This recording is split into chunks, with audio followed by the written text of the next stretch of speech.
ETF index mutual funds నేర్చుకుని stock మార్కెట్లో రాణించాలనుకుంటున్నారా? వెంటనే ఈ నెంబర్కి కాల్ చేయండి. నమస్తే, welcome back to Suman TV. Present మనతో పాటు ఉన్నారు 25 ఇయర్స్ నుంచి అమెరికాలో ఉంటున్నటువంటి ఎంఎన్సీ ఎగ్జిక్యూటివ్ వీరభద్రరావు గారు. నమస్తే సార్. నమస్కారం. సార్, ఇప్పుడు చాలా మంది ఏంటంటే మన ఇండియాలో నుంచి అక్కడ ఉన్న అమెరికా వాళ్ళకి జాబ్స్ చేస్తూ ఉంటారు, మెడికల్ ట్రాన్స్క్రిప్షన్ లైక్ ఇంకేంటంటే నైట్ డ్యూటీస్ చేస్తూ ఉంటారు. అడుగుతూ ఉంటాం మేము, ఏంటంటే మేము 11 o'clock లాగిన్ అవ్వాలి, అక్కడ వాళ్ళకి అక్కడ మార్నింగ్ అవుతుంది కదా అని చెప్తా ఉంటాం. అంటే ఇలాంటి జాబ్ చేసే వాళ్ళకి కూడా నెక్స్ట్ మళ్ళీ ఏమైనా ఎఫెక్ట్ ఉంటుందా? వీళ్ళ జాబ్లు కూడా పోయే ఛాన్స్ ఏమైనా ఉన్నాయా? అంటే జనరలైజ్ చేసి నేను చెప్పను, కానీ మెడికల్ ట్రాన్స్క్రిప్షన్ ఉంది. డెఫినెట్గా దాన్ని ఏమంటామంటే ఏఐలో దాన్ని కొంత మీరు కంట్రోల్ తీసుకోవచ్చు.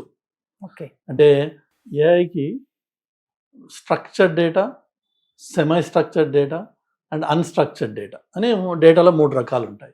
స్ట్రక్చర్డ్ డేటా అంటే ఏదైతే మీరు చక్కగా ప్రీ డిఫైన్ చేసి టేబుల్స్, కాలమ్స్, రోస్ అలా వేసి పెడతారో, అది ఆరకల్ లాంటి డేటాబేసెస్లో కానీ ఇవాళ మోడర్న్ డేటాబేసెస్ వచ్చాయి, అందులో పెడతారో అది స్ట్రక్చర్డ్ డేటా అంటారు. సెమై స్ట్రక్చర్డ్ డేటా అని ఇంకొకటి ఉంది. అంటే దానికి కూడా స్ట్రక్చర్ ఉంటుంది, అదేదో ఫ్రీ ఫర్ ఆల్ కాకుండా XML కానీ JSON కానీ ఇట్లా డాక్యుమెంట్ డేటాబేసెస్ అంటారు. వాటికి ప్రీడిఫైన్డ్ స్ట్రక్చర్ ఉంటుంది, but with in that structure వాళ్ళకి ఫ్లెక్సిబిలిటీ ఉంటుంది. సో ఈ రెండు కూడా ప్రోగ్రామ్స్ చక్కగా వాడి వాటిని యూస్ చేసి మీకు ఈ ఏఐ రిలేటెడ్ ప్రోగ్రామ్స్ చేయొచ్చు, మోడలింగ్ చేయొచ్చు, BI డాష్బోర్డ్స్ అన్ని రకాలు చేస్తుంటాం. ఇక థర్డ్ వన్ వచ్చి దీంట్లోనూ మీకు అన్స్ట్రక్చర్డ్ డేటా అంటే ఏంటి అర్థం అంటే, ఒక ఈమెయిల్ ఉంది, దానికి ఒక స్ట్రక్చర్ లేదు, తలాతోక లేకుండా ఈమెయిల్స్ ఉంటాయి, మొదలు చివర ఏంటి మీకు తెలియదు. బట్ అందులో కీవర్డ్స్ మీరు పట్టుకుని అసలు ఈ ఈమెయిల్కి మెయిన్ టాపిక్ ఏంటి, సబ్జెక్ట్ ఏంటి అని చెప్పి దాంట్లోంచి మీరు ఇన్సైట్ని డ్రా చేయొచ్చు. అదేవిధంగా ఈ మెడికల్ ట్రాన్స్క్రిప్షన్ అంటే ఏంటంటే, అమెరికాలో కూర్చున్న ఒక డాక్టరు అతను చూస్తున్న పేషెంట్స్కి ఇచ్చే ప్రిస్క్రిప్షన్ ఉంటుంది కదా, ఆర్ అతను రాసుకున్న రియల్ టైం నోట్స్ ఉంటుంది కదా, అది కొంతవరకు చేత్తో రాసిన ఉంటాయి, కొన్ని డిక్టాఫోన్ అని చెప్పి ఉంటుంది, పేషెంట్తో మాట్లాడుతూ ఆ ఫోన్లో ఆయన మాట్లాడతాడు, అది మాట్లాడింది కొన్ని ఏమో రియల్ టైమ్గా సిస్టంలో టైప్ అయిపోతూ ఉంటాయి, కొన్ని ఏమో యాజ్ ఇట్ ఈస్గా ఓన్లీ వాయిస్ టోనల్ ఇన్స్ట్రక్షన్సే ఉంటాయి. వీటన్నిటిని తీసుకుని ఒక స్ట్రక్చర్డ్గా తయారు చేయడమే మెడికల్ ట్రాన్స్క్రిప్షన్. అందులో వాళ్ళ లాంగ్వేజ్ అది అర్థం అవ్వాలి, వాళ్ళకి వాళ్ళ పిచ్చి గీతలు లాంటి రాతలు వీళ్ళకి అర్థం అవ్వాలి, ఉన్నాయి. అలానే ఫైనల్గా ఏంటంటే మెడికల్ ట్రాన్స్క్రిప్షన్లో ఇంపార్టెంట్ పార్ట్ ఏంటంటే ICD-10 అని చెప్పేసి ఒక డేటాబేస్ ఉంది. అంటే ఏ జబ్బుకి ఏ విధంగా ట్రీట్మెంట్స్ ఇవ్వాలి, వాటి కోర్స్ ఆఫ్ యాక్షన్ ఏంటి అని అనాలిసిస్ బేస్డ్. సో అమెరికాలో ఏంటంటే ప్రస్తుతం జరుగుతున్న push outcome based and quality based treatment ఎట్లా ఇవ్వాలి అంటే, ఫర్ ఎగ్జాంపుల్ మీరు 3 హాస్పిటల్కి వెళ్ళారనుకోండి, 3 ఎక్స్రేలు తీయడం మొదలుపెట్టారు, 3 బ్లడ్ టెస్టులు చేస్తున్నారు, సో రెపిటేటివ్ వర్క్. సో అలా కాకుండా ఒక హాస్పిటల్ చేసిన వర్క్ మిగిలిన వాళ్ళకి యాక్సెసిబుల్గా ఉండాలి, అదొక ఎత్తు.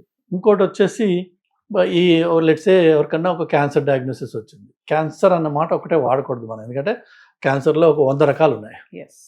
సో ఏ రకం క్యాన్సర్, దానికి ఫాలో అవ్వాల్సిన ప్రాసెస్ ఏంటి, అదే ఫాలో అవుతుందా ఈ హాస్పిటల్, లేకపోతే క్యాన్సర్ అనగానే మొత్తం దాని మీద వేసేసి ఇన్సూరెన్స్ కంపెనీ నుంచి డబ్బులు దొబ్బేసే ప్రయత్నం చేస్తున్నారా వీళ్ళు?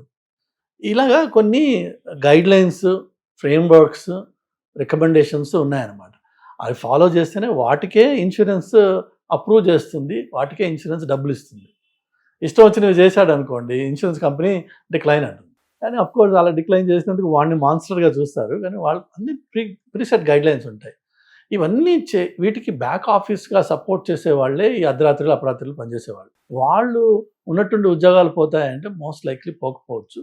కొంత ఏఐ వల్ల ఈ ఆటోమేషన్ మీతో అన్నా కదా, ఏజెంటిక్ ఏఐ వల్ల, అలానే ఈ అన్స్ట్రక్చర్డ్ డేటా ఇన్సైట్స్ డ్రా చేయడం కేపబిలిటీ వల్ల కొద్దిగా మీకు నంబర్ తగ్గచ్చు తప్ప అది ఎలిమినేట్ కాదు. ఇక రెండోది వచ్చేసి మెయిన్గా ఏఐ వల్ల ఇలాంటి రిమోట్ జాబ్స్ యాక్చువల్గా పెరుగుతాయి, తగ్గవు. ఎందుకంటే ఏఐ మోడల్స్ మీరు తయారు చేసినప్పుడు, ఒక మోడల్ తయారు చేశారు అంటే ఆ మోడల్ని మీరు 1 సంవత్సరం పాటు దానికి ట్రైనింగ్ ఇస్తూ ఉండాలి. అంటే ఫర్ ఎగ్జాంపుల్ ఇది కుక్క మొహం, ఇది పిల్లి మొహం అని చెప్పి చూపించాలి దానికి. కొన్ని లక్షల కుక్కల్ని మీరు మార్క్ చేసి రకరకాల షేపుల్లో, రకరకాల యాంగిల్స్లో, రకరకాల సిచ్యువేషన్స్లో అది డాగ్ అనే విధంగా దాన్ని ఐడెంటిఫై చేయాలి మీ మోడల్. ఒక్కోసారి ఈ ఫేషియల్ రికగ్నిషన్ సాఫ్ట్వేర్స్ సరిగ్గా వర్క్ చేయక బాగా డార్క్గా ఉన్న మనిషిని కూడా అది కుక్కగా మార్క్ చేసే అవకాశం ఉంది, జరిగింది కూడా. దానివల్ల సూట్స్ అవుతాయి, లీగల్గా ప్రాబ్లమ్స్ వస్తాయి. సో ఏఐ మోడల్ తయారైంది అంటే దాని వెనక లక్షల గంటల ట్రైనింగ్ జరుగుతుంది. నేను చిన్న ఎగ్జాంపుల్ చెప్పాను నేను. Now imagine the number of different variables that going to కుక్క పిల్లి అంటున్నాం మనం. అలా అన్ని జంతువులు అది గుర్తుపట్టాలనుకోండి. అన్ని జంతువులు, ఆ జంతువులకి రంగులు, షేప్స్, సైజెస్, పుట్టిన దాని నుంచి చచ్చేంత వరకు, అలానే నడుస్తుంది, పరిగెడుతోంది, పడుకుంది, లేచుంది, ఆల్ సార్ట్స్ ఆఫ్ వేరియబుల్స్ ఉంటాయి. ఈ మొత్తం ట్రైనింగ్ అంతా జరిగేది ఇలాంటి రాత్రిపూట పనిచేసి రిమోట్గా వర్క్ చేసి నొమాడిక్ వర్క్ అంటారు దాన్ని. Because their location doesn't matter. మీరు పోర్చుగల్లో కూర్చుని ఇండియన్ కిడ్స్ హాయిగా ఒక కొత్త కంట్రీని ఎక్స్ప్లోర్ చేస్తూ ఆ కంట్రీలో మీకు ఇచ్చే ట్యాక్స్ బెనిఫిట్స్ ఎంజాయ్ చేస్తూ ఈ ఏఐ కంపెనీస్కి వర్క్ చేయొచ్చు. ఈ రోజున వర్క్ చేస్తున్నారు. చాలామంది గ్లోబల్ ట్రావెల్ చేస్తున్న పిల్లలు సైడ్ కిక్గా ఇది పెట్టుకుంటారు. వాళ్ళకి 10, 12, 20, 22 డాలర్స్ పర్ అవర్ చొప్పున సంపాదించుకుంటూ ఇప్పుడు ఏ కంట్రీలోతో వాళ్ళు ఉంటారో అక్కడ ట్రెక్కింగ్లని, ఇంకోటని అక్కడ వ్లాగ్స్ చేసి వీడియోలు జనరేట్ చేసి అదొకటి రెవెన్యూ స్ట్రీమ్ మొదలవుతుంది. ఒకటేమో enjoyment and thrill of travelling around the globe.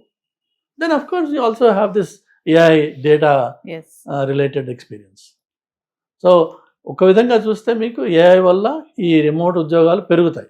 కానీ కొన్ని ఏరియాస్లో ఎక్కడైతే మీకు ఆటోమేషన్ జరుగుతుందో అక్కడ తగ్గుతాయి. ఓవరాల్గా మాత్రం ఇట్స్ అ పాజిటివ్ అవుట్కమ్.